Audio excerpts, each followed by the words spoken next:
Our project is the production of a novel automotive wax with zero discharge, and I'm Heather Swaggy. Craig Barkus. Courtney Gray. Allison Callahan. It looks like you guys have a very interesting project. So whose idea was this?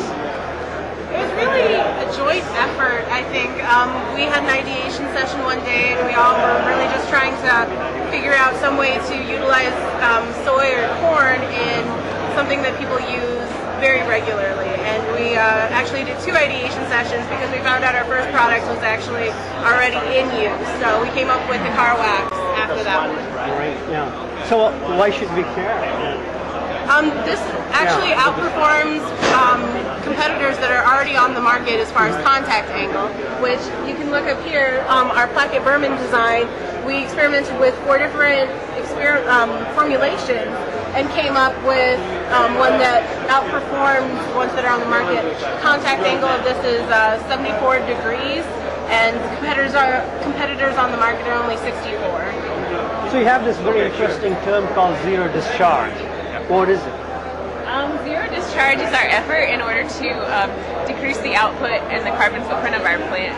Our goal is to not put anything out of the environment that hasn't come in, like to not take in any more carbon than we've had leave. So that's our goal. We also want to minimize energy usage as well as water usage, so that's the zero-discharge. Our process isn't 100% zero-discharge, but it's as close as we feel like it's feasible to actually run in a facility. Oh, very good. So it's like it's automotive wax, right?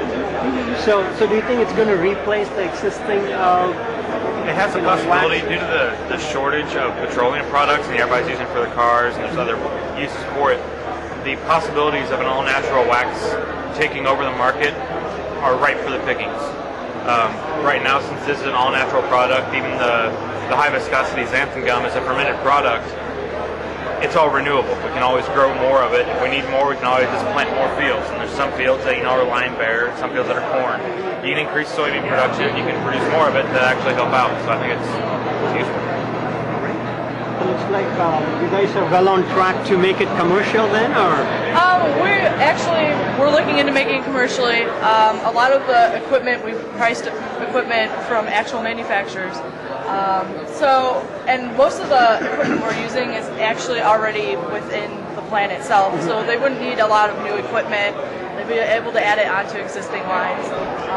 This is about energy usage, and we've done costing. We figured out how much it would cost to actually produce it ourselves if we were to start from scratch using raw soybeans, do everything in-house. So these are the costs we actually came up with, be about $5.69 a pound to produce. And we found out through our research that people are willing to pay more for a green product. So we could charge probably about 5 to 10% more than current automotive waxes on the market. So green product, that's always really attractive, right? So, yeah. So to produce, say, 1 pound of wax, how much soybeans do you need? It takes 2.6 lines or something like that. We take in about 6 million pounds of soybeans a year, and we produce 2 million pounds of product.